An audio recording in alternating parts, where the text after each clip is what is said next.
provided by Thomas Allgaier and Frennis, based on the most relevant posts on LinkedIn about social selling in CW 2526.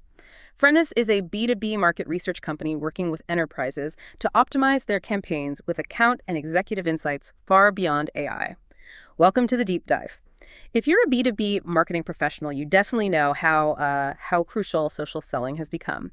Today, we're taking a deep dive into the absolute top trends and insights that have really been buzzing across LinkedIn over the past 2 calendar weeks. That's weeks 25 and 26.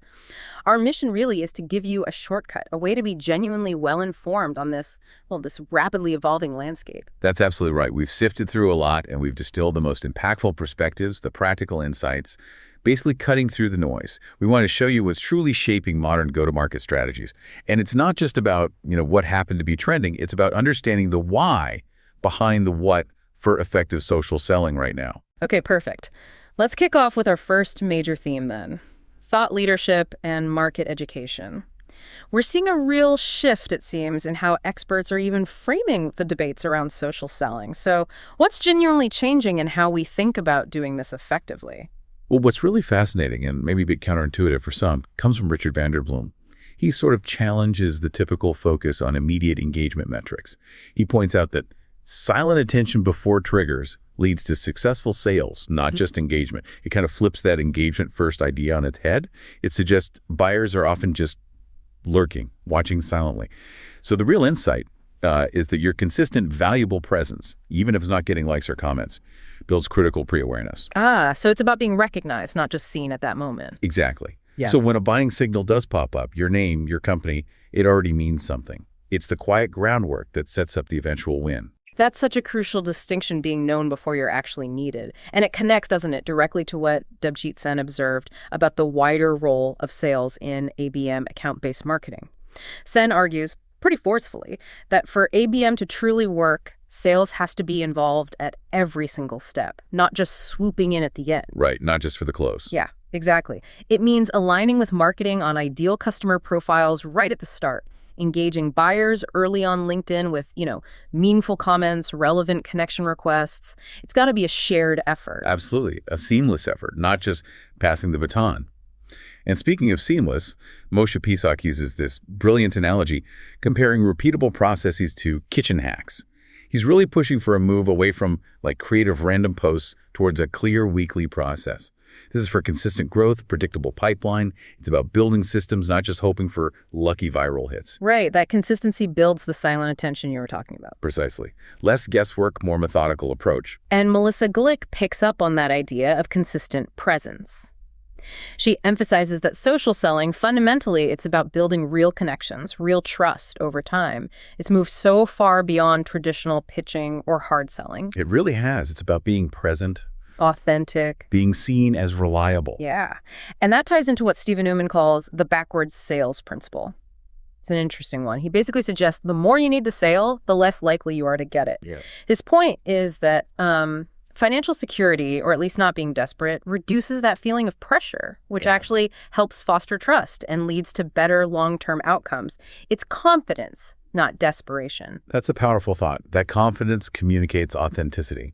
Okay, and for those bits that still feel like a grind, cold calling, Anjali Ganaguthlar offered this really refreshing mindset shift. She talked about transforming it from feeling like a cockroach, persistent but maybe annoying, to seeing it as engaging detective work, finding pain points, identifying decision makers, reframing it completely. Like solving a puzzle. Exactly. So when we pull all these different threads together from this theme, thought leadership and market education, what's the kind of core takeaway here for people?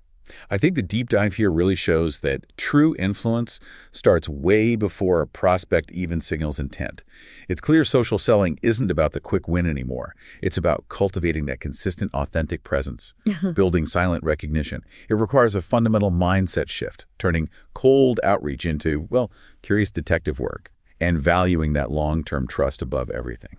Okay, so moving on to our second big theme, sales and marketing alignment. This is it's a classic challenge, isn't it? It just keeps coming up. It really does. Jason Myers highlighted that common frustration. Marketing hits its MQL goals, but sales keeps missing their numbers. He points out it's often down to, legacy incentives that aren't focused on shared buyer problems.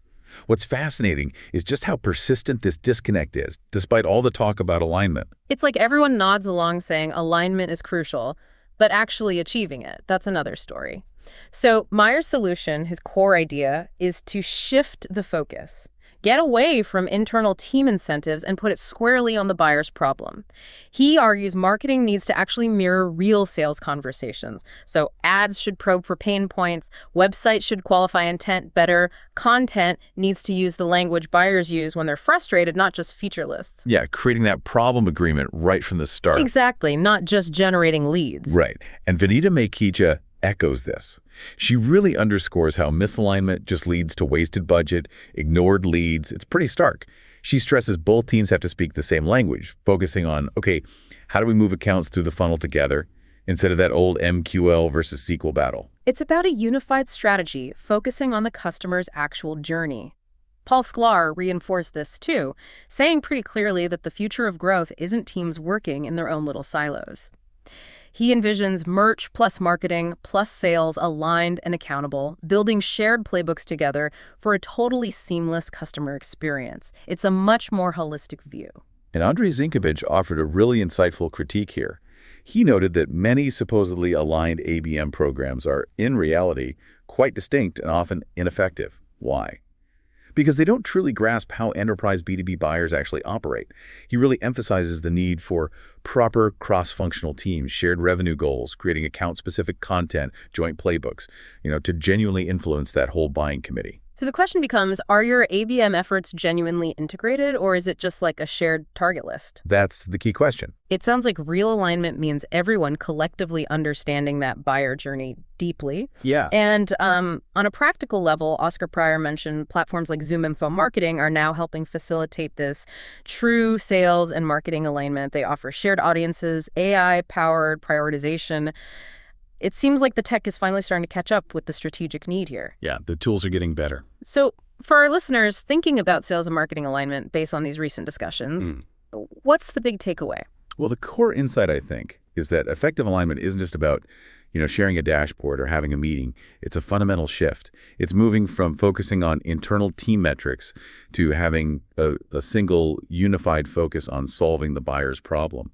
When marketing speaks the buyer's language, when sales engages effectively from that first touch, then you create a seamless, integrated customer journey that actually moves accounts forward, not just counts leads. Okay, that makes sense. Let's unpack our next theme, platform enablement and toolkits. We've covered the strategic thinking, the alignment shifts, but how do we actually do this stuff? Let's get practical. What are the actionable tools, the methods B2B pros are actually using right now to boost their social selling? Yeah, this is critical.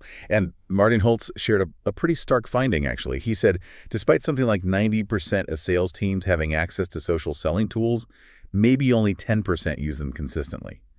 He suggests this often isn't really a tool problem per se, but more of a cultural issue. Short-term sales incentives often outweigh the longer-term payoff of relationship building. So it makes you ask, is your company culture actually supporting the investment in these tools? Or are they just expensive shelfware?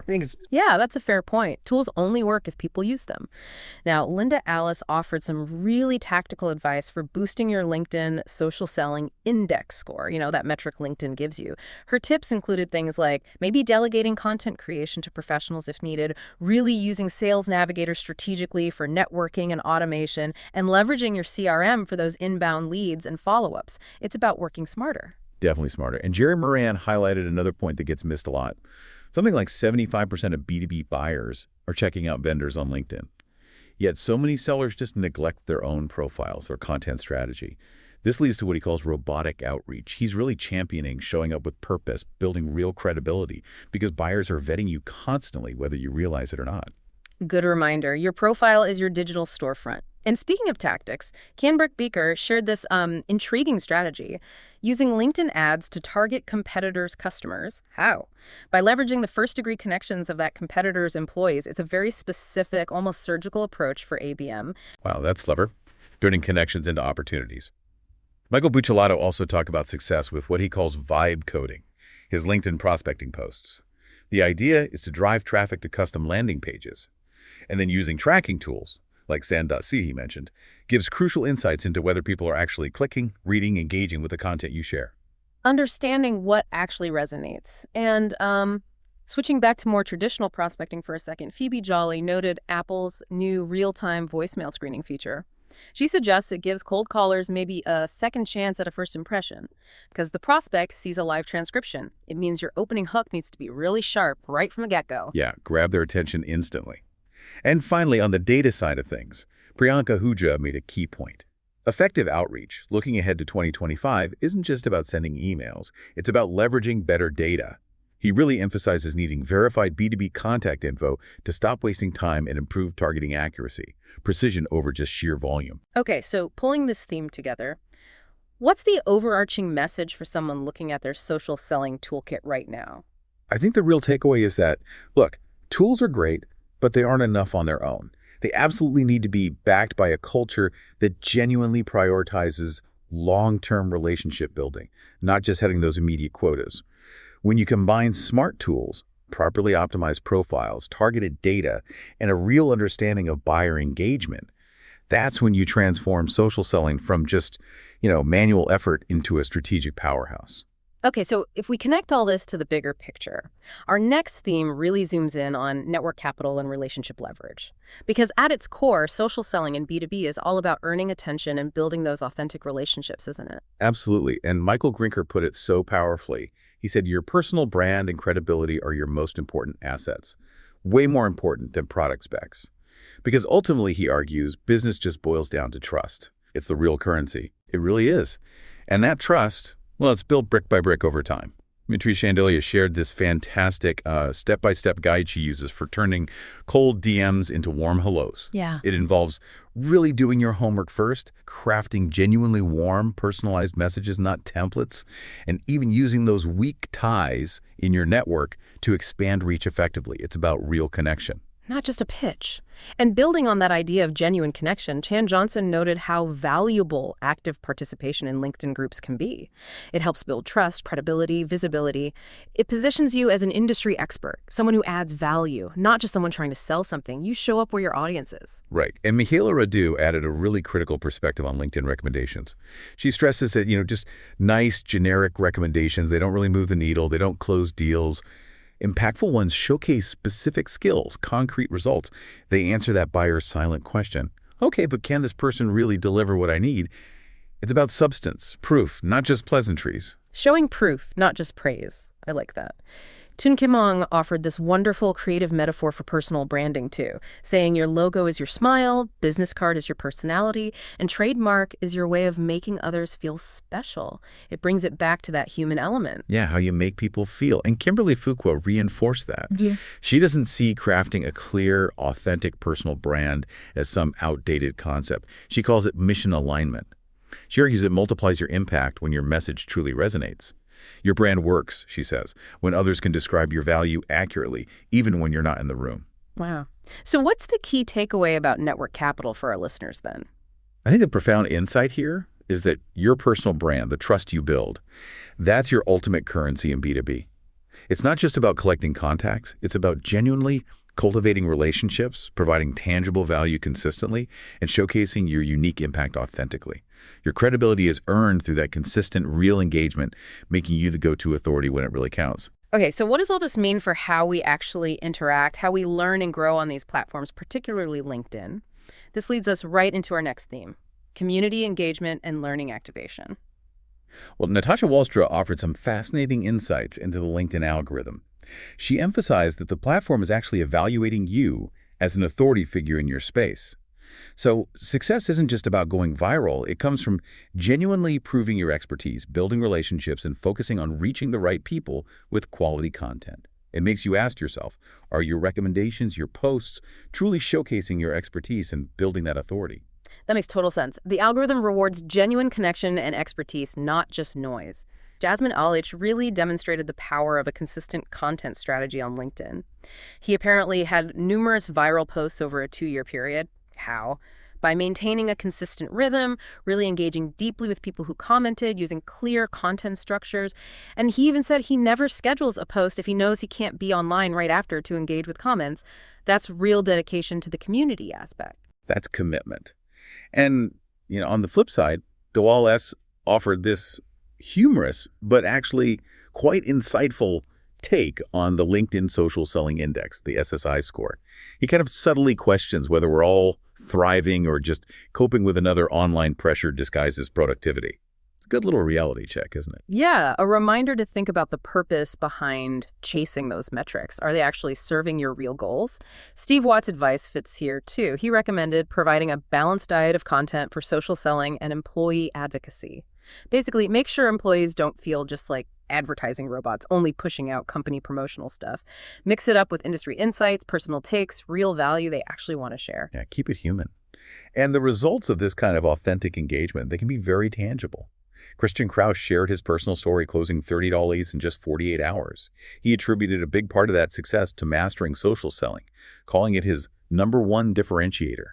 He sees it driving both short-term wins and those crucial long-term compounding benefits.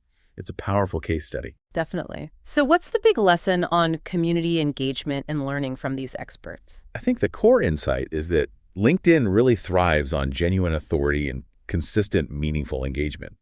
It's about proving your expertise through quality content, yes, but also actively participating in the conversation, not just broadcasting at people. That's what builds true community, and that community, in turn, drives both your own learning and tangible business results. Okay, now, here's where it gets really interesting, I think. How is AI shaping this whole social selling landscape?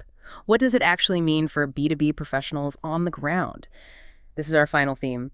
Signals from the frontier, AI and automation. Right. And Giovanni Bigiotto gave some really concrete examples of AI use cases that businesses are apparently leveraging right now. Not just theory. He mentioned things like AI appointment setters, sales co-pilots, cold email generators, highlighting the significant ROI they're seeing in saving time, boosting efficiency.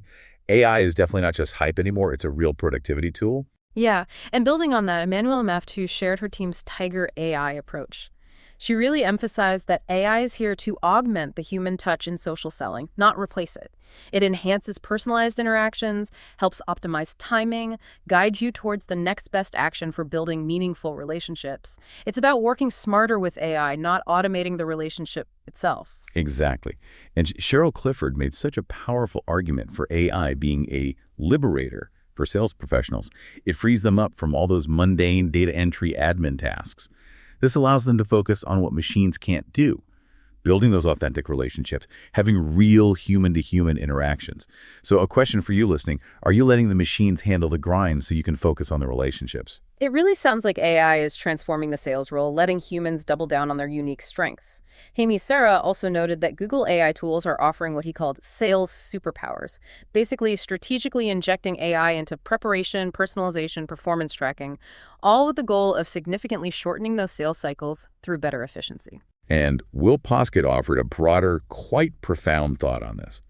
He suggested that in a world that's going to be increasingly full of AI, maybe even cheap fakes, just telling the truth, could become an incredibly powerful branding strategy for companies. Authenticity as a differentiator. Yeah. Transparency cuts through the noise more than ever. And finally, Daniel Drawn observed that LinkedIn itself is clearly adapting to this shift. The platform is increasingly emphasizing personal branding and AI integration as essential skills for professionals moving forward. It's evolving with the tech. The platform sees where things are headed. Okay, so wrapping up this AI theme for our listeners, what's the key takeaway on AI and automation in social selling right now? I think the central insight really is that AI isn't here to replace the human element in sales or marketing. It's here to enhance it. By taking over the tedious tasks, by providing data-driven insights and guidance, AI actually liberates professionals. It lets you focus your energy on building authentic connections, truly personalizing interactions, and deeply understanding your buyers. The future seems to be about human ingenuity, amplified by intelligent automation. So as you navigate your own social selling journey, maybe consider this. What problem are you genuinely helping your buyer solve? And how can the insights, the tools, the approaches we've discussed today help you communicate that value more authentically, more efficiently? If you enjoyed this deep dive, new deep dives drop every 2 weeks. Also check out our other editions on account-based marketing, field marketing, channel marketing, MarTech, go-to-market, and AI in B2B marketing. Thank you for joining us on this deep dive. And don't forget to subscribe so you don't miss our next exploration.